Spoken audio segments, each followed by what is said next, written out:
Hello everyone, welcome to the Tech and Auto Show. I'm your host Manav Sinha and it is so good to see all of you lovely people once again. You're watching that one show which satisfies your hunger for both technology as well as automobiles at one place, and just like every time this week as well, we've packed in a lot of action in this episode.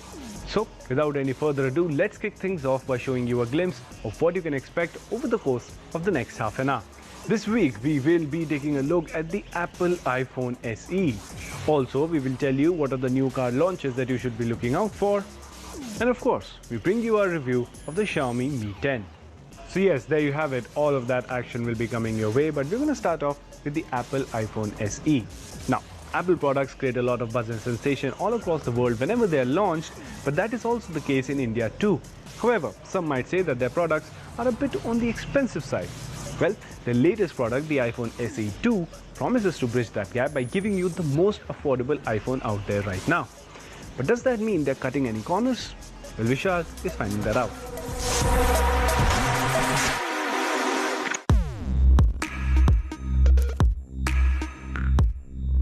The world had been craving an affordable iPhone for quite a long time now. Your wishes have finally been answered. The second generation Apple iPhone SE is here. It does actually many things. First of all, it's compact at a time when compact phones are very rare. Secondly, it's familiar, and I'll tell you exactly how. And third, and perhaps the most important, is the fact that this is extremely powerful. In terms of the design, this has a very familiar look. Yes, the iPhone SE second generation is based on the Apple iPhone 8 from a few years ago. And before that, the Apple iPhone 7. And before that, the Apple iPhone 6s. And before that, the Apple iPhone 6. But hang on, why did Apple really go that far into the past to pull out something which would work today? That is because compact phones are very rare in this market. The smallest screen size that you can probably find right now is something around 5.5 inches if you're lucky, but most phones are really around the 6-inch mark. This is 4.7 inches. Apple says this has been their most popular screen size over the years, which kind of answers a question that you may have had, that if Apple really had to dig into the past to find the present and the future, why did it not go for the size of the Apple iPhone 8 Plus perhaps? That would have had a 5.5-inch screen. Do note that the Apple iPhone 11 right now is 6.1 inches and a 5.5-inch screen would have put it a little too close to that. So what you have is an incredibly compact phone, a design that you perhaps remember from the past, but there's no shortage in terms of attention to detail. On the front you get the home button and you get the similar bezels above and below the screen. That might perhaps be a little out of touch with the present, but well, it's something that you will get used to after a while. In terms of the performance, this runs the Apple A13 Bionic chip, which is the same that is powering the Apple iPhone 11 lineup. That means power will not be a problem. Apple will also support this with future software updates for many years to come, which is going to be much longer than the 2-year mark that most Android phones get, including the most expensive Android phones. Performance on this with the latest iOS 13 right now is blazing fast. Apps open instantly, multitasking is a breeze, and well, the phone doesn't really slow down or stutter at any given point of time. In terms of storage, you get 3 options. You get 64GB, 128GB and 256GB. You get 3 color options as well. What we have here is black, you get the option of white, and you get the option of the gorgeous product red as well. For a phone that is 42,500 rupees MRP, and with the discounts that are already available, you can get this for around 38,900. This is a steal. You get great battery life, great performance, and well, a very compact phone. Perhaps the only aspect where the Apple iPhone SE second generation is a little behind in terms of what you would probably expect is the camera front. It's got a single camera at the back, which means it relies extensively on artificial intelligence and software to do all the complication around the portrait mode photography. This, in our results, does very well in terms of good light photos, but well, it struggles a little bit in low light. Perhaps that's something that can be improved with software and AI updates over time. In a nutshell, if you need a compact phone right now, this is one of your very few options. If you need a truly affordable iPhone, this is the option for you. Well, the new Apple iPhone SE, the second generation Apple iPhone SE, has truly impressed us. It perhaps is more lovable than you'll probably realize at first sight. Now, since there are some relaxations happening in the coronavirus lockdown that our country has been in all this while, you as an auto enthusiast might be wanting to get back into the know of things as well. You might be wondering which other car is coming up in the Indian market. Well, let's answer that question. Now, recently we brought you a list of the top motorcycle launches coming in India which you should be looking out for. Well, why should the car guys be left behind? So, here are the top 5 car launches that you should be looking out for in the coming future. The first car in our list is the upcoming Honda City. Now, before the lockdown came in place, we were actually quite close to driving this car. However, as with many things, the lockdown postponed the launch of the car, but now we are very close to it being finally launched in the Indian market once again. And we don't blame Honda for taking their own sweet time with it, because after all, the Honda City is one of the most popular sedans to be sold in India. And pretty much ever since it came to our shows, it has been the benchmark to beat. So without a doubt, the expectations from the new model are high. So Honda would be wanting to get everything just right with the new City. Before its launch, there are some images that have surfaced on the internet which do give a glimpse of what can be expected, and frankly, if this is how the City is going to look like, then it will continue the trend of being the most handsome offering in its segment. Maruti Suzuki Swift facelift. Now, when it comes to hatchbacks, there's really no car out there that can match the popularity of the Maruti Suzuki Swift. Long been called as the best hatchback to buy in India in terms of value for money, design and features that it offers, it too is set to get an update. And well, we don't really have to look too far and make wild guesses about what it's going to look like, as the updated model has already been revealed for the international markets, and we expect the Indian model to look fairly similar as well. Interestingly, during the lockdown, Maruti Suzuki has already launched the updated version of their Swift-based compact sedan Dzire, which starts at a price tag of 5.89 lakh rupees. And if we combine all of it together, then we start to get a clear picture of what we can expect from the new Swift. Other than the obvious styling changes, both inside and out, the updated Swift could entirely skip out on a diesel engine offering and instead offer only a 1.2-litre petrol engine, along with the choice of a 5-speed manual and an AMT gearbox. Kia Sonet. Kia Motors have been a success story unlike any other in India, as they rose to massive success with their first car in India, the Kia Seltos. Followed after that is perhaps one of the best premium MPVs that you can buy in our country, which is the Kia Carnival. And the third car that they will be coming out with will be the Kia Sonet. And if you're wondering whether you have heard this name somewhere before, well, that's because the concept version of the Kia Sonet was one of the highlights of the Auto Expo 2020. And that really did give us a picture of what we can expect from the production version of the car, which will be a compact SUV, which means it will be smaller than the Kia Seltos, more affordable than the Seltos, and of course, that would make it the most accessible Kia car on sale in India. To give you a reference, think of it being the size of the Tata Nexon and the Maruti Suzuki Vitara Brezza. We recently spoke to Kia Motors India, wherein they confirmed that the Sonet will launch in India in the upcoming festive season and will come with a world-class design. MG Hector Plus. Since we spoke of a success story in the Indian automotive market, well, there's another company that comes right after Kia Motors, and that is MG.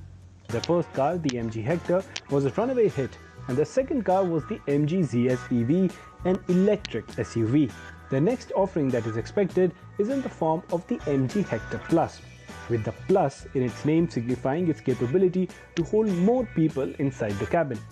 It builds on what people already love about the current MG Hector, which is the sheer looks of the car, the bold design elements, and the fact that it comes filled to the brim with technology, including the connected car features thanks to the eSIM that it has. Expect all of this with more seating options and a slightly more premium design with the MG Hector Plus. We also recently spoke to MG Motor India, and they confirmed that the MG Hector Plus launch is on track despite everything that has been happening in the world. And that's really exciting to hear. And wrapping up our list is a car that has been talked about for over a year now, the Tata Gravitas. This too broke cover at the Auto Expo 2020, and Tata Motors had announced that it will be launched this year itself. And if it looks similar to you to the already existing Tata Harrier, well then that's because the Gravitas is the bigger sibling to the Harrier, something similar to what the MG Hector Plus is to the Hector. The Gravitas will be the second car to be built on the Omega architecture, which debuted with the Harrier and is based on the Impact 2.0 design language of Tata Motors. This will be the 7-seater variant of the Harrier, and it gets some design changes at the back, making it look bigger, beefier, and almost like an SUV from a segment above. So there you have it. These are the top 5 car launches to look out for in India in the coming future. What these cars show is there are several different kinds of models coming for all kinds of buyers across segments, and we cannot wait to get our hands on them. Now, do you remember the good old days when you could have a flagship level of experience from your smartphone without breaking the bank? Well, Xiaomi is trying to restore that balance as they've come out with the Xiaomi Mi 10, which promises you a flagship level of experience in about 50,000 rupees. So how is that experience at the end of the day as the user? Well, Kunal is finding that out up next.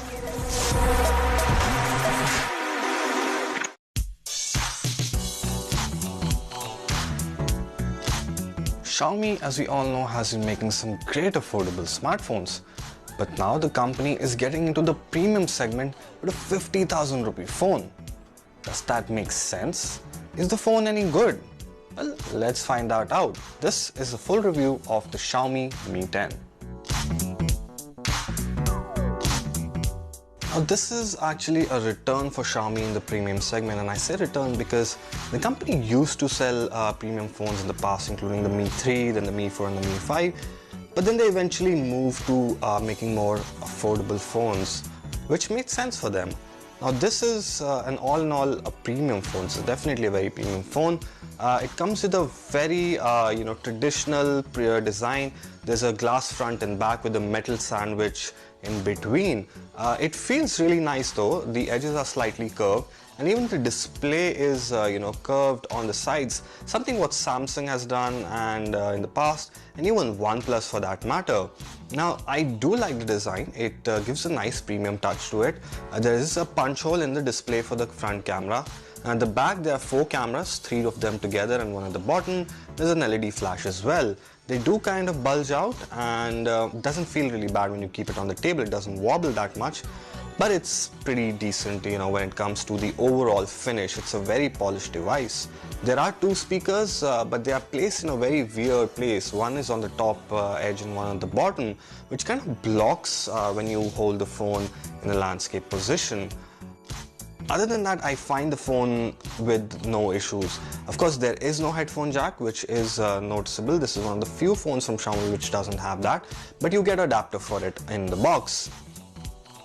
Yes, of course, this is 5G as well, so the SIM supports 5G SIMs, but there is no 5G in India, so it doesn't really matter for us.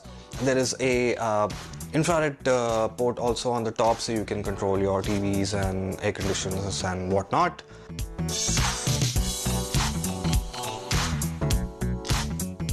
Now, moving to the display itself, I really like the display. It's an AMOLED panel. You get 90Hz refresh rate on it. It's really bright. Xiaomi says it can go up to 800 nits. Colors are punchy, and since it's AMOLED, it's very deep, it's very contrasty. There are options to, set the color profile to a flat if you like something which is very natural, or highly saturated if you want punchy colors. There's a dark mode as well, of course, and there is also the option to choose between 60Hz and 90Hz. And I think the display is really good. I usually don't like displays which are slightly curved on the edges, or the edge display, or whatever they call it, but this is not bad. It kind of grew on me. The only bezels that you would see are on the top and very thin ones on the sides. Now, when it comes to performance, of course, this is a beast. This is running on the Snapdragon 865. You get 8GB of RAM. This is the 128GB storage model that I have, and I didn't have any issues with it. It runs very, very smooth. Even gaming is top notch. You can play PUBG on the highest settings, and you will find no issues, no frame drops, no nothing. The UI or the user interface is still Xiaomi MIUI. I am not very impressed with it because, you know, there have been issues where you get a lot of ads, there are a lot of unnecessary notifications, there's a lot of bloatware. But this is what Xiaomi calls a slightly premium experience. They've removed some of the bloatware, which is nice to see. And I just put, you know, Poco Launcher on it, and I had a kind of a seamless experience. Also, if you swipe to the leftmost home screen, you also get the Google home feed, which is again nice to see. So MIUI is still there, but slightly tuned. I wish Xiaomi could have done more on it, but not a bad effort. Now, in terms of battery life, this is, I think, about a 4700 mAh battery, which is great to see. This lasts all day without any issues. Plus, it gets 33 watt charger in the box, so this supports 33 watt wireless wired charging. There's as well as 30 watt wireless charging, and thankfully Xiaomi sent me a wireless charger to try out, and this charger is something which has become like a favorite thing for me. I just keep propping my phone on top of this wireless charger. Speaking of which, this does not fully charge at the highest speeds. The wireless charger has, I don't know if it has some issues, or I have read something wrong, but it doesn't charge at the full speeds all the time. That is probably because to maintain the heat dissipation, because it gets really hot when you're wirelessly charging. So at certain, I think there's some kind of a threshold where the phone wirelessly charges up to a certain level at certain speeds, and then it drops. But nonetheless, that's a great feature to have. Wireless charging and both wired charging are, you know, they can charge at 30 watts, which is great, and it can charge really, really fast. So now coming down to the cameras, which is like the icing or the main feature of this phone. There's a 108 megapixel sensor on it, and there are other sensors for your wide angle, for your macro, and for your telephoto stuff. The sensor, the primary sensor, is actually good. It's I didn't have really high expectations from this, but it's actually a really good camera. The 108 MP sensor specifically clicks really good, detailed pictures, good colors. Even the contrast and high definition range modes are really good on it. Night mode is also pretty decent. I mean, it captures a lot of details. I wasn't, like I said, I wasn't expecting really highly of the camera, but it kind of surprised me with the results, because I think it's kind of tending to go towards the territory of the Galaxy S20 in a more refined way. Of course, you get a lot of features on the camera like HDR, AI, there's macro mode, there's a telephoto, there's an ultra wide, there's a portrait mode. You can tinker around with a lot of stuff with the camera. But overall, the quality is actually not bad. It's very good for what you're getting. I'm not sure if it's as good as the OnePlus 8 or the 8 Pro, because I haven't tested them yet, but it is definitely creeping into the category of the Samsung Galaxy S20. Maybe not the Ultra, because that has that ultra zoom kind of a feature, but the camera is not bad on the Mi 10. So, coming down to the verdict, is this phone worth 50,000? Yes, of course, this is a very expensive phone. I get it, because Xiaomi has to get it all the way from China and get the GST rates and all of that. That's why it's pushed to 50,000. Other than that, if you don't include all of those, taxes and all of that, this is about 40,000 in China, which is, I think, what the price should be in India. I know the company has a bit of constraints right now, but if it can be pulled down to 42,000 rupees, this is probably the best phone to get in that price range. But right now it's 50,000, that's what it is. And if you are up to, if you have some kind of faith in Xiaomi, or if you have some brand loyalty, this is the phone to go for under 50,000. Again, if this could be reduced a bit, if the pricing could be reduced, this would be the best phone in its price range.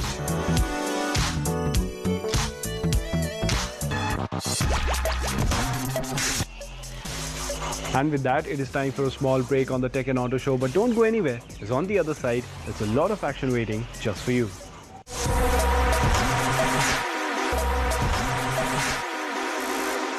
Welcome back. You're watching the Tech and Auto Show, and I'm your host, Manav Sinha. Now, ever since the coronavirus became a part of our life, one thing is for sure, we need to practice social distancing. And in order to do that, one of the things that's seeing a rise in interest is the sense of having a personal mobility vehicle. And if you're looking for that, chances are that you're looking at a scooter. And when it comes to scooters, well, the most popular one out there is the Honda Activa. Currently, it came out with its 6th generation model, and we are bringing you its review to tell you whether that's a sensible investment or not. Take a look.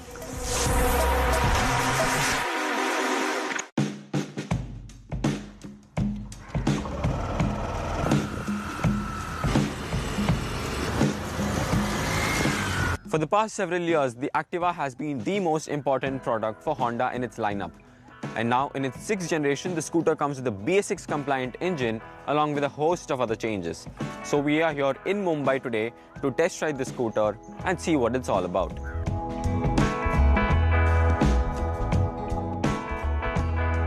Now, before we get into the riding bit, let me just quickly take you through everything that the Extra G gets you. Honda says that the 6th gen is an all-new Activa down to its chassis. It gets telescopic suspension and finally comes with a 12-inch wheel at the front. However, Honda is only offering the scooter with drum brakes. Also new is an external fuel filler cap, which is a first in the Activa series. The new platform provides a longer wheelbase, which has helped extend the footboard, providing more legroom. Minor tweaks on the outside comes in the form of newly designed chrome accents on the front apron. The new Gen Activa gets sleeker headlamp and is available both with halogen as well as LED units. And this is essentially the only difference between the standard and the deluxe variants of the scooter.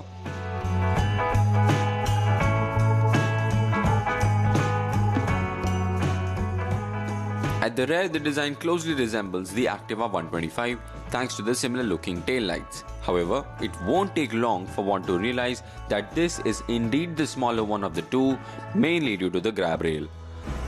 Coming on to the riding, the longer wheelbase has helped the new Activa be more stable and planted during turns and inspires more confidence to carry more speed. This, along with the new 12-inch front wheel and telescopic suspension, have improved the riding dynamics by a huge margin. And before I forget, Activa lovers won't be disappointed this time either, as this one gets a metal body too. At the heart of it, the Activa is still powered by the same 110cc engine that now comes with fuel injection. However, the resulting extra refinement comes at a cost of lesser output. So while the fuel injection has substantially improved the ride quality, the scooter slacks a bit when it comes to performance.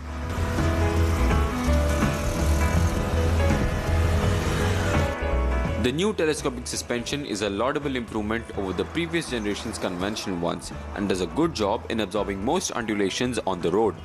Now, as you mentioned before, Honda is only offering the scooter with drum brakes on both variants, which we wished was not the case and had an option for disc too.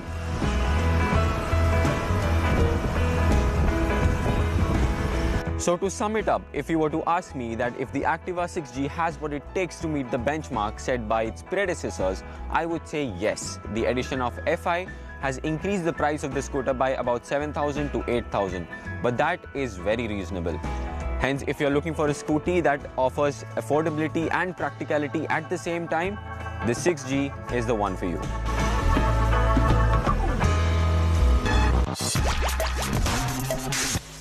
And with that, we've come to the end of this edition of the Tech and Auto Show. How did you find the show? Is there anything you have to say, anything you want us to cover, or simply want to have a conversation? Well, reach out to us on Twitter. We're more than happy to talk. If it's about technology, reach out to us at News 18 Tech. If it's about automobiles, reach out to us at News 18 Auto. And remember, by logging on to news18.com, you can read up more on both these industries. Well, that's about all for today. I'll catch you same time next week, only on CNN News 18.